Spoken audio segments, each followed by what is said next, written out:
Welcome to the Business of Soil Health. I'm Patrick Smith, the founder of Soil Upside. And I'm Sammy Telleton, the co-founder of FarmRaise. Really happy to have Mitchell Hora back on the show. Mitchell is the CEO and founder of Continuum Ag. And we talked to him back in season 1, episode 3, about all the nuances of 45Z and tax credits for low carbon intensity biofuels. So if you want to dig into the weeds and get a lot of background, I would recommend starting there. But for the moment, we're welcoming Mitchell back to talk about an update on 45Z and some of the kind of policy implications in ag today. So Mitchell, welcome back. Yeah, good to be here. And some stuff to update on, other stuff where we don't have the updates yet, but we'll dig into that as we go here. Cool. Why don't we start with a harvest update, because you're finishing up the harvest today. So Fill us in. Yeah, finishing today. I'm 7th generation on my family's farm, operating about 1,200 acres this year between our stuff and custom farming a couple hundred acres. And yeah, today, as we record this, will be our last day of harvest, as long as something doesn't get busted while I'm here recording this. But no, it's been smooth sailing, by far the earliest we've ever finished harvesting. Part of that just the weather and having pretty dry, warm fall. So it's just been keep on rolling. The crop is really dry. Part of that is we basically had zero rain here in Southeast Iowa in August and September. And now through October, like nothing much to really speak of. So the crop just died off quickly. There's a lot of disease pressure as well. We got some trials where we did not apply fungicide, and some of those check strips with no fungicide, they are between 15 and 50 bushel off where we did have fungicide. So really learning a lot about the importance there of having the fungicide in the program. So I think really saved us. But yeah, smooth sailing, and we've already got a good chunk of cover crop planted, but we'll be able to get the rest of the covers on here really quickly and have things smooth sailing here as we go into the winter. Mitch, which cover crops did you plant? Yeah, mostly cereal rye, which is by far the most common cover crop used in the Midwest. So mostly rye. We harvest our own rye. We've been doing that for 7 years, harvesting our own cover crops for 8 years. But so we have our own cereal rye. It's Elbon cereal rye, so it grows a little taller, comes out of dormancy quicker in the spring. It's a really great cover crop. Grows more consistently as well, which we like a lot. So Elbon cereal rye, that'll be on the majority of the acres. And then some of our farms that are going to corn in next year will have a blend of a couple other cover crops in there, including wheat that we actually grew ourselves, and then oats that a local farmer grew. And oats will die here over the winter. So then we'll have a little bit less to plant into when we plant corn next year, which makes it a little easier. It's kind of get a lot of good growth in the fall, but then you don't have a lot of material there in the spring. We've played around with an array of other species in the past, but mostly just keeping to those 3 grasses here this year.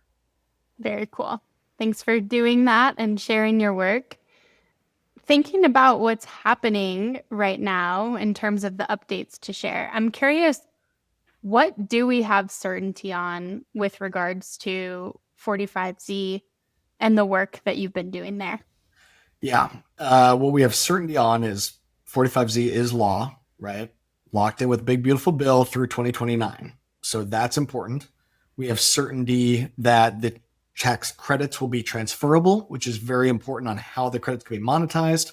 We have certainty that the feedstock has to be from US, Mexico, or Canada, which really helps to protect, especially the US soybean market here, from used cooking oil, especially that coming out of China, and trying to avoid some of these foreign feedstocks to be utilized to generate US taxpayer-funded tax credits. So we know that for certain, a couple other details as well.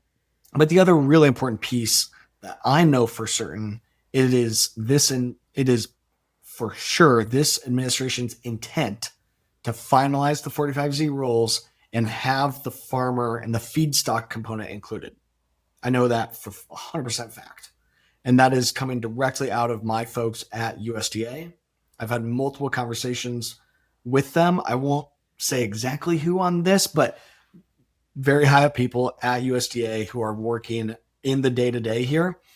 And what they are doing is the Biden administration and the USDA there released some draft guidance back in January of 2025 here, earlier this year. And they put out draft guidance in regards to an MRV protocol to measure, report, and verify biofuel feedstock carbon intensity scores. And they put out their own CI calculator called the USDA FDCIC, or USDA Feedstock Carbon Intensity Calculator. And that was a alternative to the one that's been out there for years from the Department of Energy called the GREET Feedstock Carbon Intensity Calculator, or GREET FDCIC. So that created a little bit of confusion that it's like, we already had this other feedstock calculator. Now USDA is coming out with their own. What are we doing here? And it boils down to the nuances of the model and the science behind the two. That's the difference, but don't need to dwell on that too much. But anyway, USDA put out a draft of their calculator in January.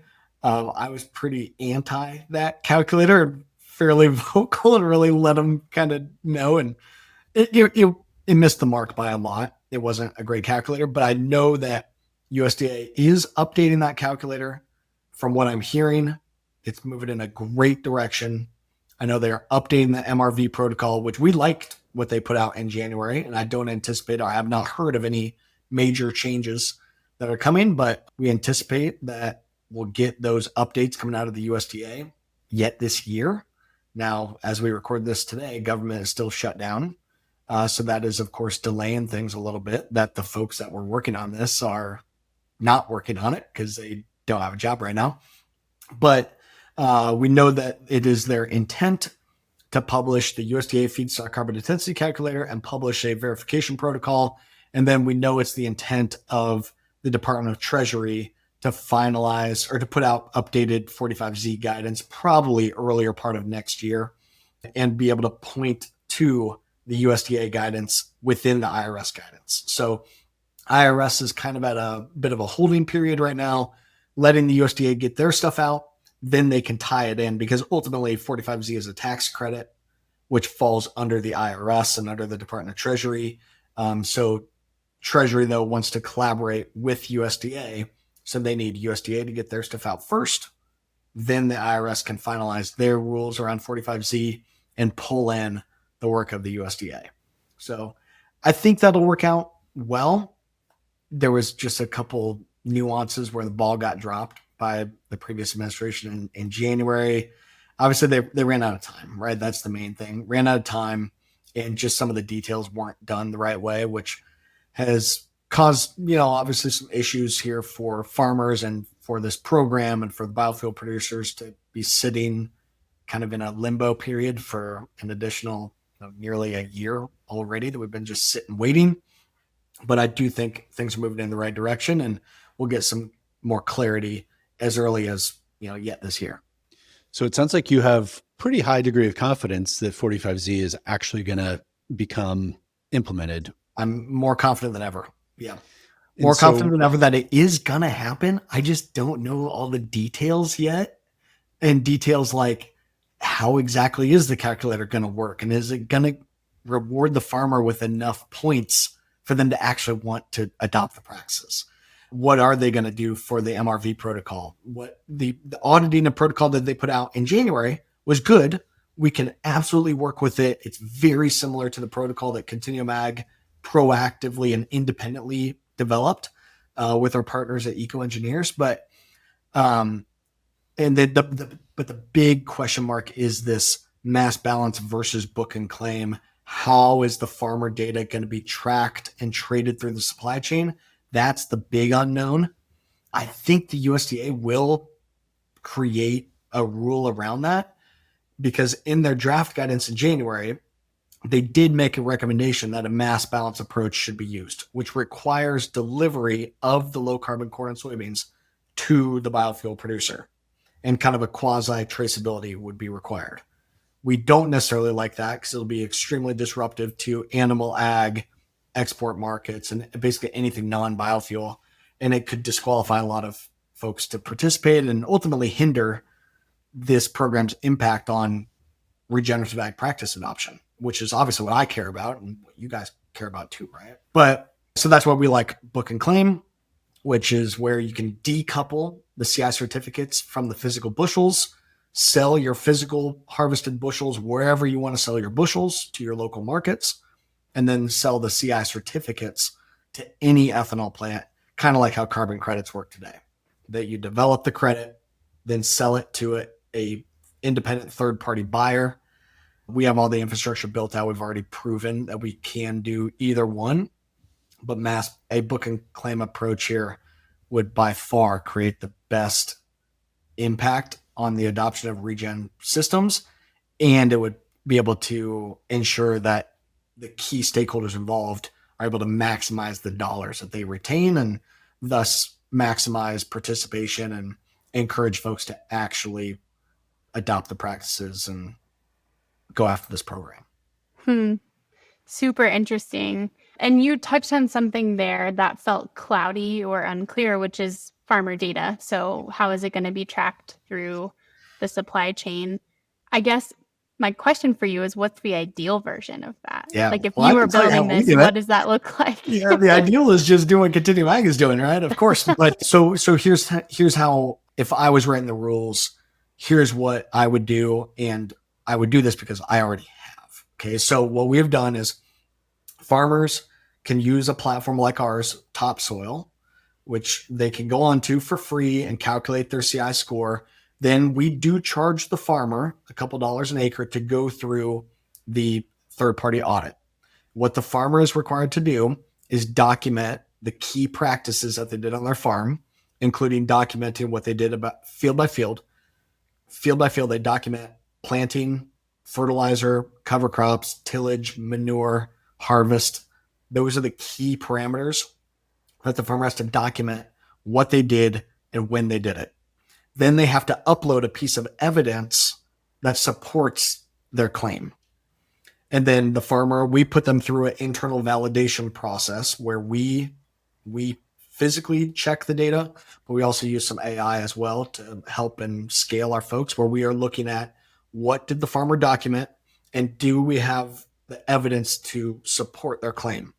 And if everything checks out, the farmer signs an attestation that their data is legit. They have the right to it. They actually did the practices that they claim. The farmer is attesting that they did all those things, and they are opting into the third-party audit. So when the farmer has completed the data collection and the attestation, we push the farmer data over to the third-party auditors. We work with eco-engineers, and they audit based on the MRV protocol that we developed with them, right? We'll have to modify it based on anything coming out of DC, like I was mentioning before.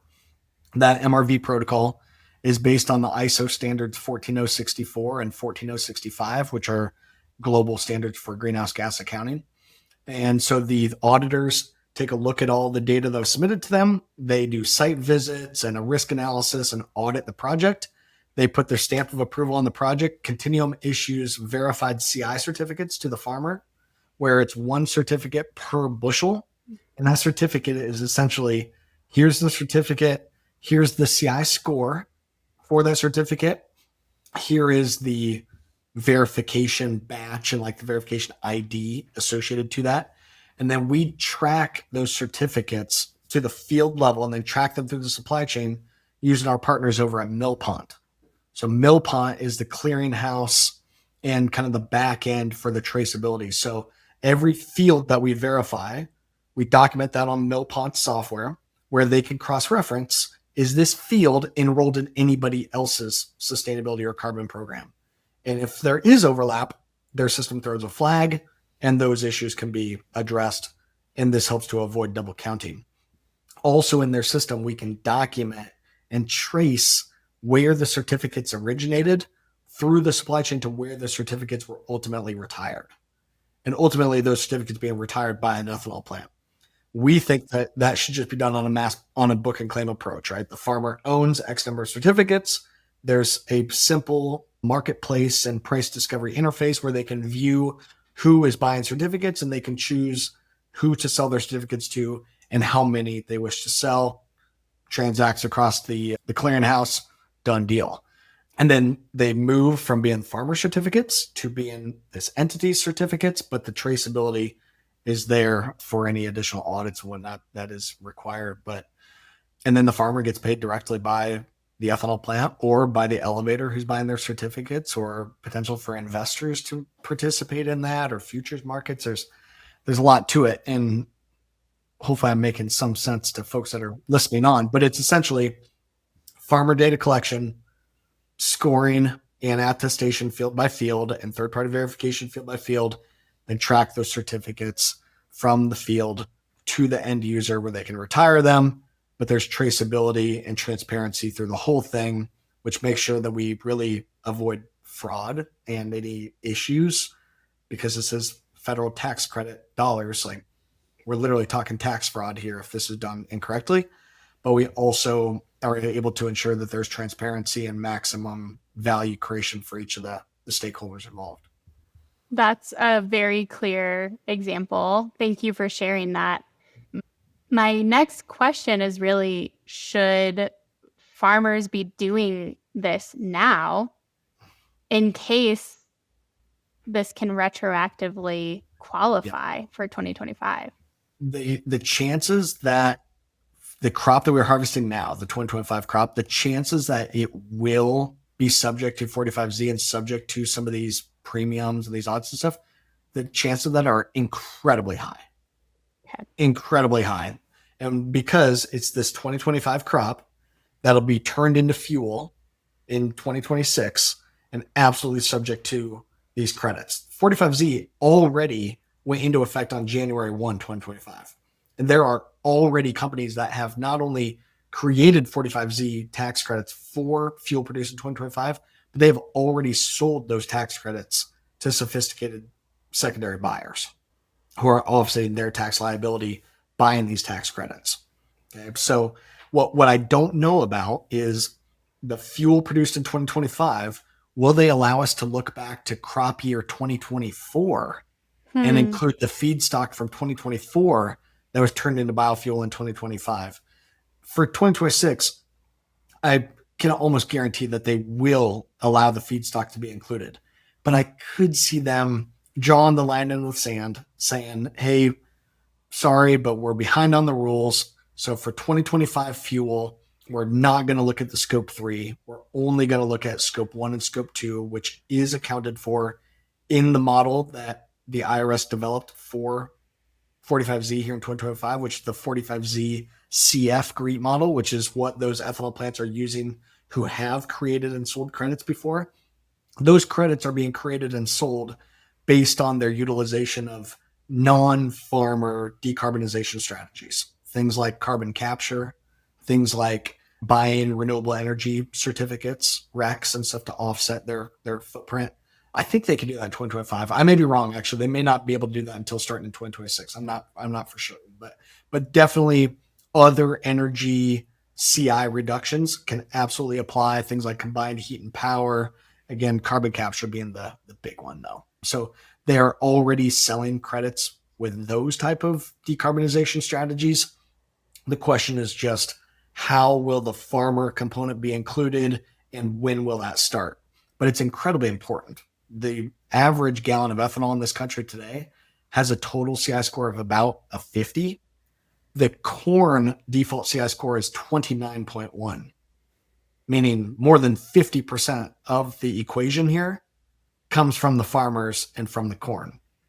But we have quantified the CI score on about 400 million bushels of U.S. corn, and we found that the actual measured average CI score is 11.5, a 60% reduction from that default 29.1, and a huge, huge decarbonization opportunity for these ethanol plants, and a big way to bring more dollars into renewable fuels and, of course, into the ag economy and incentivize the adoption of regen practices. So, but yeah, the timing is in. And to specifically answer your question too, Sammy, what we are having farmers do is at least do the data collection component. Document your practices. That's step number one. We can punt a little bit on the third-party audits, right? We're not sending any of our farmers over to third-party audit and charging for that right now or spending the money ourselves. There's just no point. But we can gather the data now so that it's ready to go to the auditors when the time is right.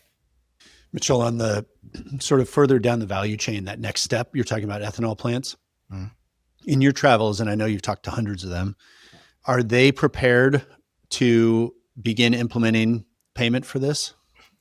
By and large, not near as prepared as what I wish that they were, but I think it'll come together very quickly. And I think we're in position to be able to assist with that.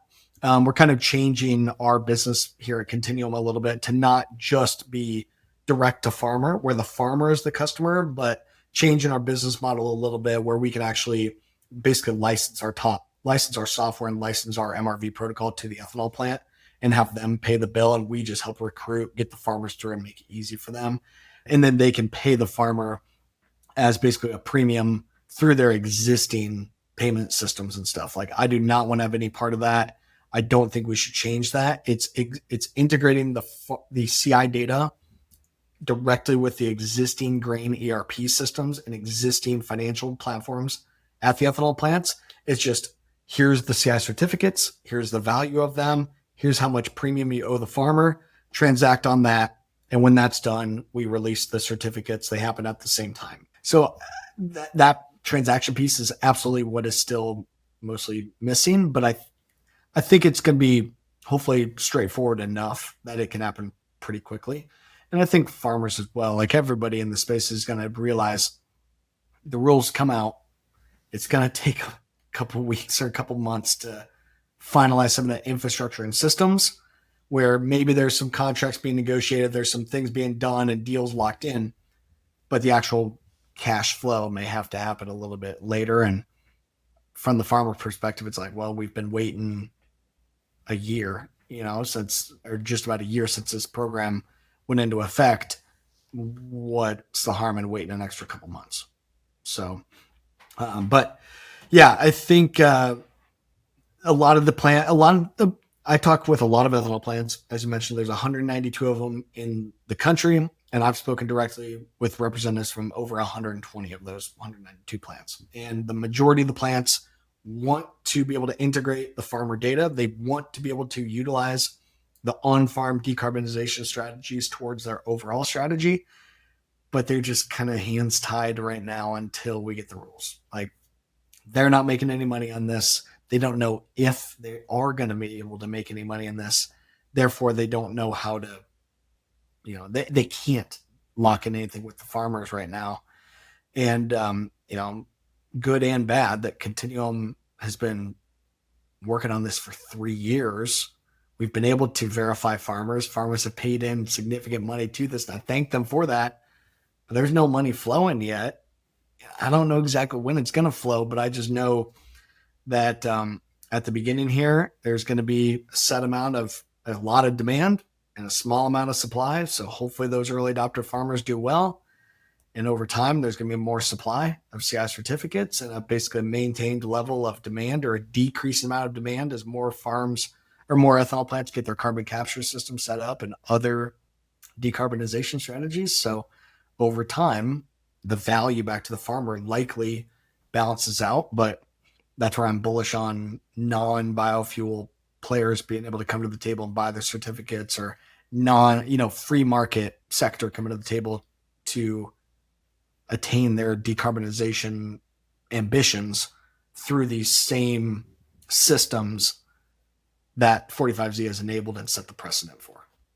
So I'm making a leap here from what you're saying to an inference about the impact of the shutdown, right? And it sounds like sort of the downstream impact of the shutdown is that the farmers that would rely on the cash flow to do these practices, they're the ones that are not going to benefit this year. They're not going to be able to engage in regenerative or lower carbon intensity practices because of this delay and uncertainty. Is that the biggest impact, or would you quantify it a different way? Yeah, I definitely think there's some merit to that, but I think it's more than just a couple weeks shutdown. That's the negative impact of this thing being delayed by like a whole year, is we've missed out on that year where we could have been really positively impacting the adoption of regen practices. There could have been a really great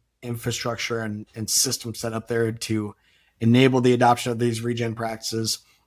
Obviously, over the last year here, we've seen the effort there go in the wrong direction, right? With no more climate smart commodity grants, or very few of them, pull back, and a lot of uncertainty around Farm Bill and some of these other conservation programs. So a lot of those payments to farmers to incentivize adoption of regen practices, they've gone in the wrong direction, where 45Z could create a stable, the more you want to do, the more you get paid, with no long-term contracts and stuff. It's just such a better approach. And how the math works out, it's way better financials to the farmer on a practice by practice standpoint as well. The money that you could garner under 45Z for planting cover crop, for example, would be very competitive, or a lot more money than under existing carbon credit programs or most of the other cost share stuff. It could really be that better carrot needed to drive adoption. I think with the shutdown now, it's a couple weeks. Farmers are busy harvesting anyway. I think for 45Z, but also for other programs, it's from the farmer perspective, it's probably best time of year to have a shutdown, to be honest. And it's just embarrassing is what it is. The shutdown is embarrassing. That's what it boils down to. But if we were going to have a time, it's I'm not trying to do any government paperwork right now because I'm harvesting.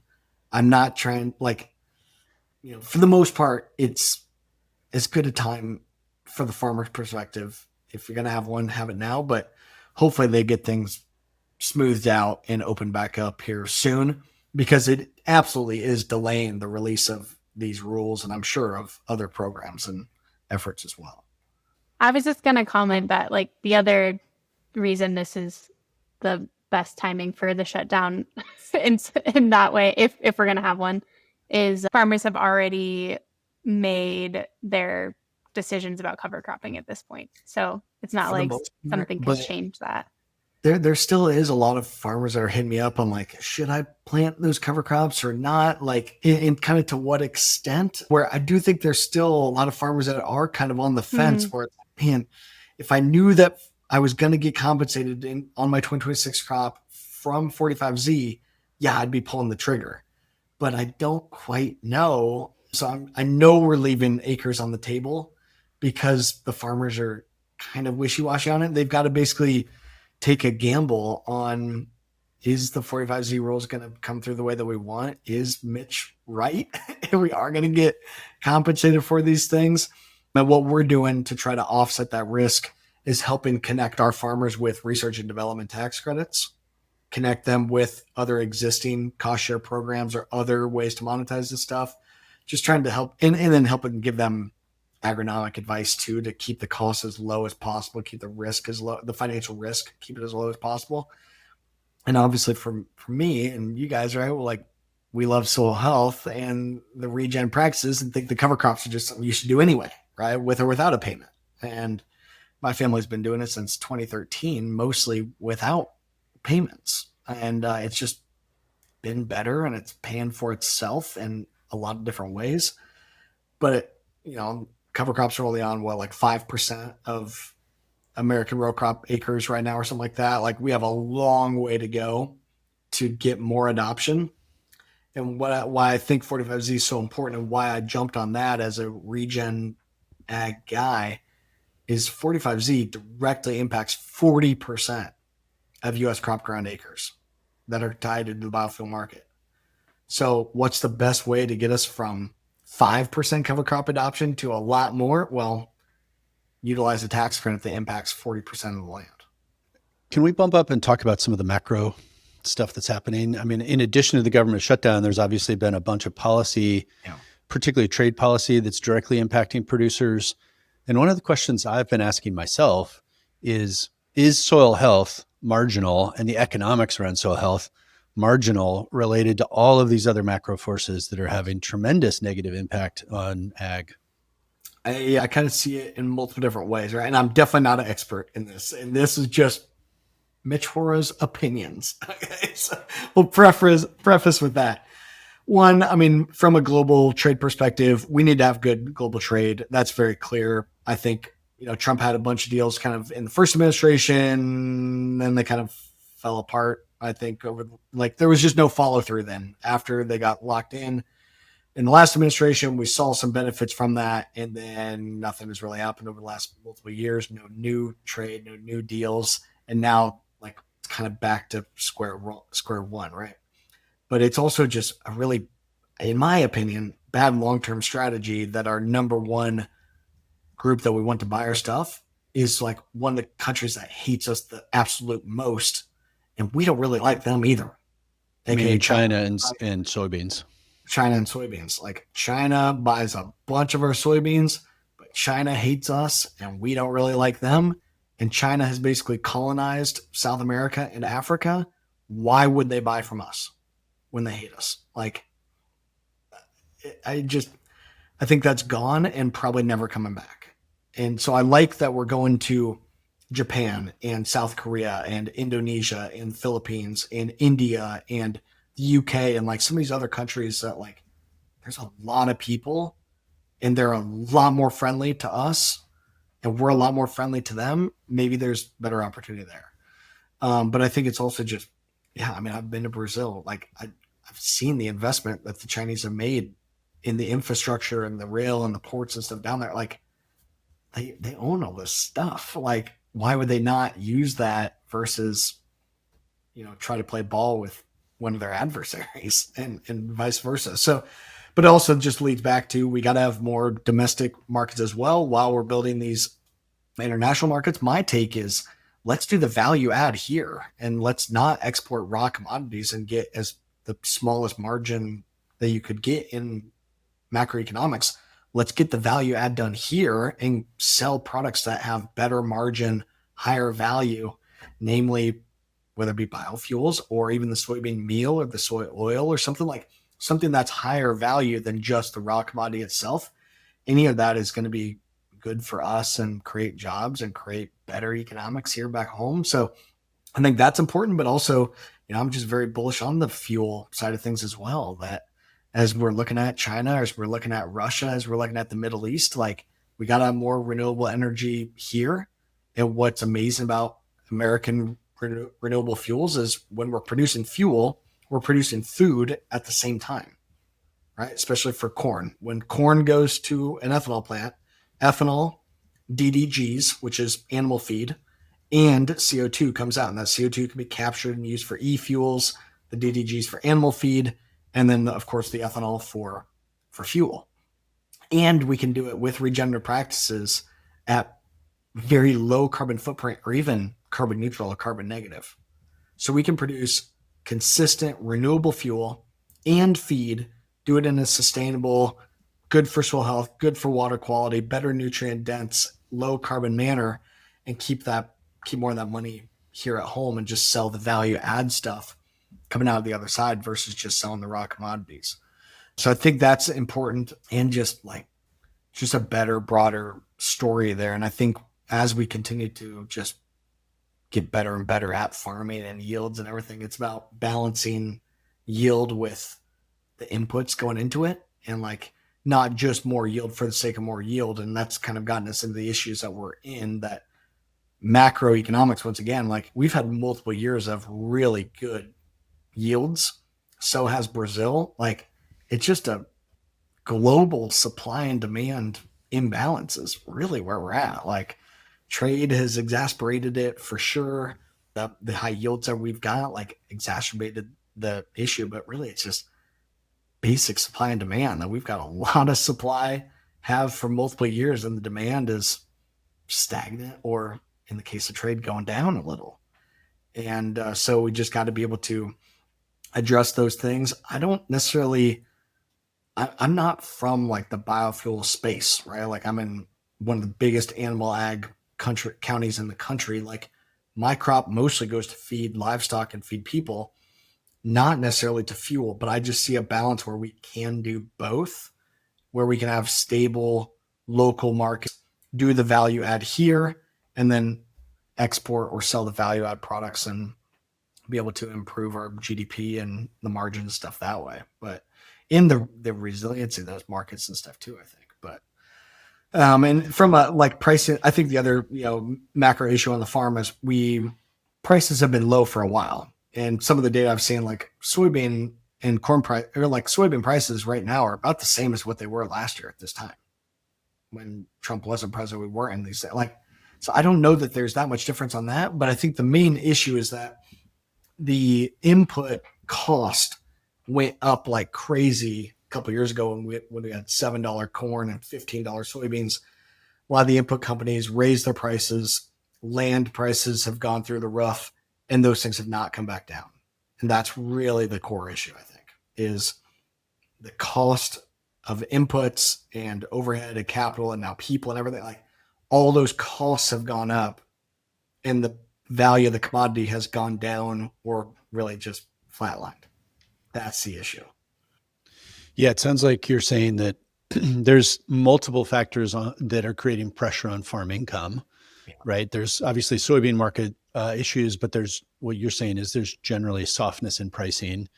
There's increasing input costs, debt load, we see that rising. And then, of course, land values are given that income pressure, land values rising are making expansion or even paying mortgages difficult as well. Yeah. An example of that, we've got a farm that we've been helping in custom farming for multiple decades now. The old lady who owned the farm, 102 years old, and she is finally passed on. But that farm, passed on to the next generation. They're ready to cash out, of course, and they want $15,500 an acre. And the mortgage payment, if we were to go to the bank and get financing on this, number one, we got to come up with 25 to 30% down payment, which is going to be a lot of money. $15,500 an acre on 120 acres, like 1.6 million, somewhere thereabouts. So a huge amount of percentage that we got to just come up with the cash and put down, number one, which would be really freaking tough. Number two, the mortgage, you're talking on a 20-year loan, about $1,000 per acre would be the mortgage payment, $1,000 an acre. That farm averaged 55 bushel soybeans this year. It is not a great farm.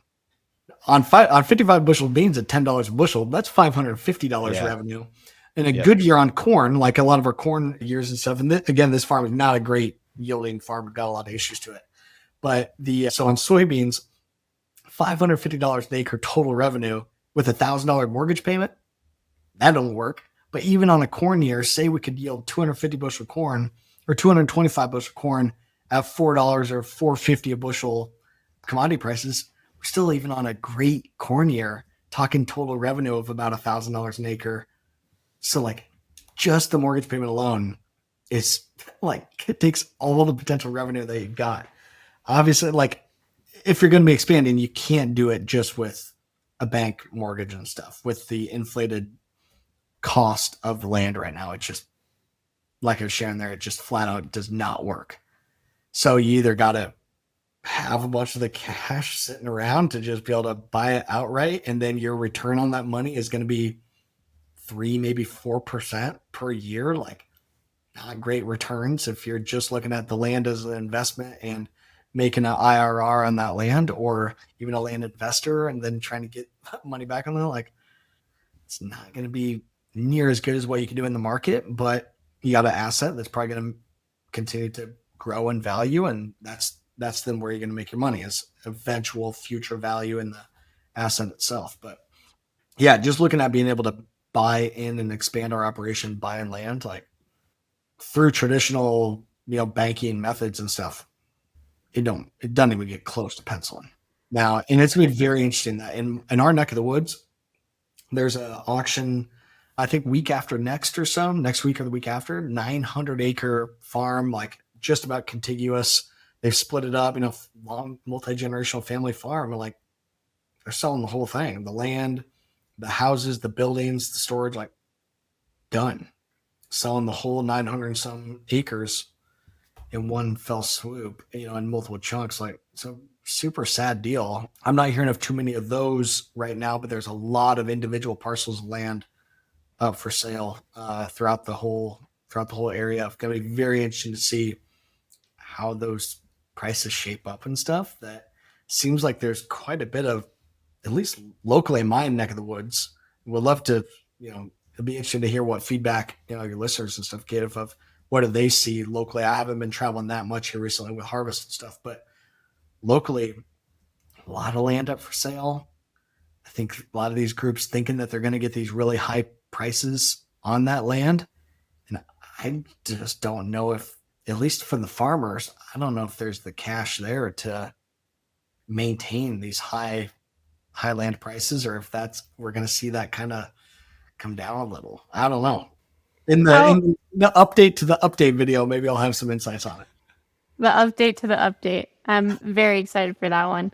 So the, land going up for sale is one thing, and farmer bankruptcies are also predicted to be very high. So how are you thinking about this? This is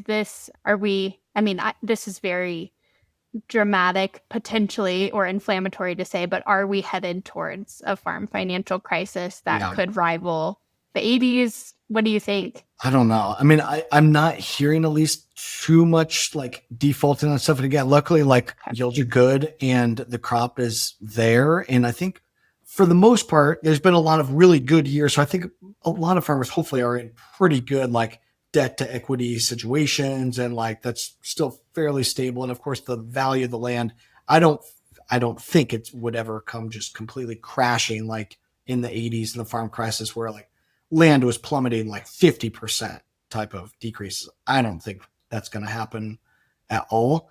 That'd be really, really wild. I think there's too much interest in outside investors and other capital. And then a lot of farms that are in the game today, diversified with livestock and with cropping. Like there's enough stability that I don't think we'll see any of that, but could we see it coming down a little? I think so. And I think it probably needs to. Like, again, it just doesn't math. But anyway, I think, where my head's at with a lot of this is like, gosh, to be honest, it's like, all right, what are the next businesses that we need to go and build on this? And I mean, Patrick, you're like in this space, but thinking of you on this of like, there's going to be like, I'm looking at this as 31-year-old guy, obviously want to expand my family's operation in the future. And I'm thinking about it over the next 60 years, right? Long game. And multiple generations, right? I'm 7th generation. How do we continue to set things up for future generations? I mean, there's a lot of land going for sale right now, and buying one parcel seems like crazy. The amount of money that it would take, how that would impact the finances across our entire, small family farm. Gosh, even getting one piece seems just out of the question. There's 1,000 some acres going up for sale in our neighborhood. And like, they're going to continue to be a lot of land transition over the next 30, 40 years. How do we set up systems where young folks can have the opportunity to get some of that land? Because like I'm saying, like, there ain't no way that it would just pencil for me to attempt to buy land like that through any type of traditional means. And when I bought my farm back in 2017, I bought a little 40. I bought it for just shy of $9,000 an acre. And it's better CSR, better ground than this land that we're looking at, like needing to buy now, right? That's $15,500 an acre. I don't know what mine would appraise at, but 2017, bought it for $9,000 an acre. Today, probably could sell it for $15,000, $16,000. Like, I don't think that's out of the ordinary at all. And from 17 to now. But at that point, I was able to make it work because I was able to get a beginning farmer loan, which gives very low interest and lower amount down, and it worked out. Now, the math at that point didn't math either. When I was running the numbers, like a $500 an acre mortgage payment, like how the heck is that supposed to work? Well, through our system and the way things have worked out the last multiple years, like I have gotten it to work, but to double that mortgage payment, it doesn't work and doesn't even get close to working. And I think even if commodity prices did come back up, like they would have a long way to go to cover just the mortgage payment, let alone taxes and equipment and seed and fertilizer and labor and everything else that has to go into that. So I don't know. It's I'm sort getting of way too long-winded with my answers. Hopefully folks are following this helps, but I don't know. I mean, it's kind of a weird, like dire situation, but also it's like, gosh, there's a lot of opportunity in all that as well. But folks that need help. And I always, relate back to like the bankruptcies are high and ag economy right now, pretty tough. And ag has one of the highest suicide rates of any industry. Like, combining all those things together, like, gosh, how do we make this better? And I don't know the answers to it. Obviously my piece is this 45Z deal is by far the biggest short-term opportunity that doesn't just print government money, doesn't rely on foreign, entities. Okay, like let's at least try to get that, and then we can figure out what else could go on from there. Yeah, I think obviously that's a super important market mechanism. And I really have a ton of respect for you leaning into that and being relentless in your advocacy for it. I think I do tend to come back to my question though, of like, given these macroeconomic forces that we're talking about, is soil health marginal? Yeah. And, on the one case, you could make the case that it's critical because you want to build resilient systems, you want to reduce reliance on synthetic inputs, you want to maximize productivity. And on the other, given the fact that the current economic system means that more producers are in marginal economic situations, it's even more difficult for those producers to introduce risk into the system to implement transition. So to what extent do you, as part of your production and maybe even as part of your land value, your land purchases, to what extent do you view your soil health practices as integral to economic resilience? I think if we've ever proven how integral they are, it's this year. Multiple different stories to be able to back that up. I'll just tell a couple of them, but I think if we have really been able to shine through and prove that what we're doing with focusing on soil health, if we've been able to prove that's working, like this has shown us multiple times over, it is really working. Couple stories.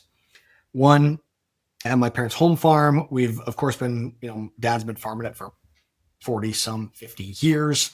We've been no-tilling it, consistent no-till since 2012, consistent cover crop since the fall of 2015, maybe fall of 2016. I don't have the number right off the top of my head. But anyway, basically 10 years cover crop, 15 years no-till. And we've been able to cut our fertilizer by a significant amount. It had some of the trials on it between 120 and 135 pounds of nitrogen, with only 50 pounds of MAP, no potassium, no lime, some micronutrient foliar stuff and whatnot, but very, very low cost of inputs and low fertilizer is the point. That field this year averaged about 245 bushel corn.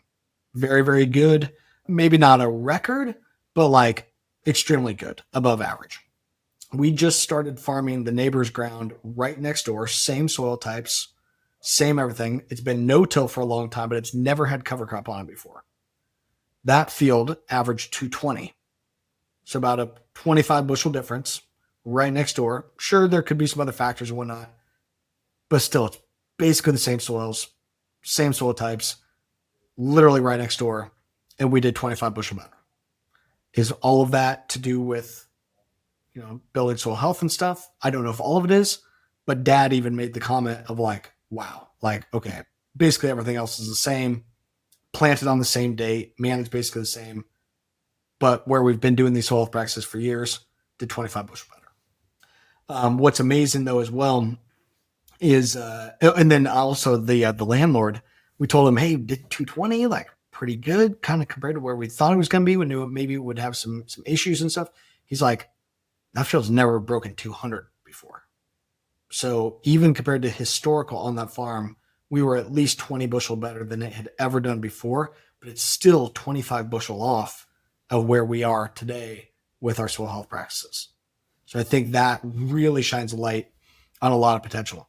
One of the other things, we had multiple trials this year where we are looking at low fertilizer rates versus like, what if we do side dress some? Because we've cut our fertilizer by like 50%. And I don't want to mine the soil, right? I still have some of this like conventional farmer mindset of like, you got to put on fertilizer, right? Because you're removing stuff and like, you don't want to mine the soils and all that. But like, we had multiple trials this year where we applied our normal fertilizer, usually about 120 pounds of nitrogen. Then we had some trials where we had an additional 40 pounds of nitrogen. And then we had other split applied stuff about 15 pounds. So most of our farms had 135 pounds of nitrogen applied, 135. Normal farm in our area would be probably 220, 225. We're about 100 pounds less.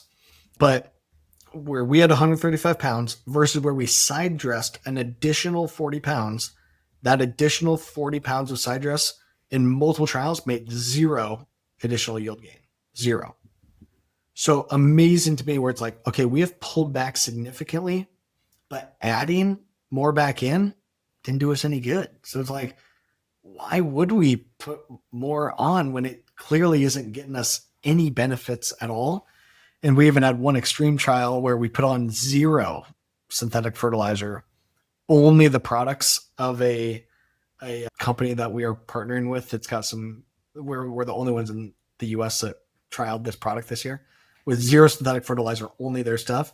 We yielded like 195, zero fertilizer. So it's like, there's some interesting stuff going on here that we got to do some more research into. So anyway, so those are a couple things. And then one other is we had a field that historically is always our worst farm. It's really crappy side hill areas and just really, really rough farm. We had corn on it this year, which usually is tougher than in a straight up corn soybean rotation. But that field as well yielded like 20 bushel better than it has ever done before. So what we found this year is a lot of our farms that have great soil health, really rock and rolling, they were good yields, but not record breakers.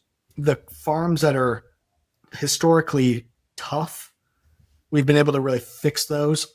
And those were where we were seeing record breaking yields this year, really catching those poor farms up and maintaining and steadily building while cutting back on the input costs of our good fields. Yeah, it's super helpful. And I think it's a really great note to close on. You know, we set out thinking that we would have a quick update episode, but we're now. You forgot you're talking to Mitch Hora and I talk too much. Hour into the conversation. Well, and it's super curious. Like, we just want to keep asking you questions. But to sort of summarize, I think what I've heard coming out of the conversation is you're optimistic about the eventual implementation of 45Z. Yeah. You're sober about all the realities of the on-farm economics and income pressures, land values. And I think that you're doubly convicted about the power of soil health in your operation and making it more efficient and productive and resilient. Which boils down to, for me, what I'm really thinking about is farmers themselves. A lot of, like, I see backlash and we get flack and stuff online of like, oh, farmers have all this big fancy equipment and fancy trucks and they've got all this money.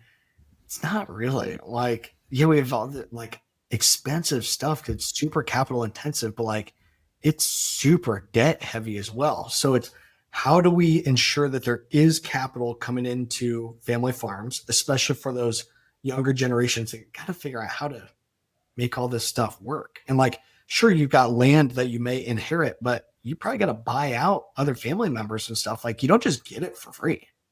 You might be getting your portion inherited, but you got to buy out everyone else. Everyone else is going to want their money too. And it's going to be really expensive to do that. So how do we bring the capital in to family farms, but ensure that it's the family farm that ultimately is able to stay kind of in control of the land? Like, there's a lot of opportunity for investors to come in and money from the outside coming in. And I trying to figure out, how do I leverage some of that myself? And how do I get those partnerships and stuff where, hey, I can operate the ground, I can build its soil health, I can build its resiliency, build its value, and you can make some money in this. But like, how do we enable it that it doesn't just end up being only investors from the outside owning the ag land? How do we work it so that there can be outside capital that works in conjunction with the local family farm, who then has the opportunity to ultimately still own the asset long-term through buyout strategies over time or something? I don't know, but I'm just thinking a lot about that over the next 60 years that I've got to keep playing this game. Like, how do we think about it where we don't lose the family farm? And I think we'll have less and less family farmers, right? And that's just inevitable, right? I just think consolidation and more young folks not wanting to come back to the farm with the type of dire economics that I'm talking, like, screw that. I can go get a job in town with a 401k and be able to actually retire and not have to work, all 12-hour days. Like, that sounds great, right? Not for, I would not be able to function, but the economics of ag is tough. How do we ensure that as there's less and less family farms out there, those that are able to stay and have to grow and take on more acreage, how do we ensure that they are able to actually do that in a super capital intensive space where just traditional finance on it, I just don't see it penciling out. So I don't know the solution, but that's where I'll leave things here. Thank you, Mitchell. Always fun to hang out. Mm-hmm. We'll have to do an update to the update call. That's right. Hopefully a very exciting one that I've got all the answers. That would be great. Fingers Awesome. crossed. All right. Cool. Thank you very much. Thanks, guys. Thanks for listening to this episode of The Business of Soil Health. Our goal is to explore how new financial tools may or may not support producers' stewardship of their soil. We love hearing from listeners, so don't hesitate to reach out with any suggestions or guests you'd like for us to feature. And don't forget to subscribe or leave a review on your favorite podcast platform.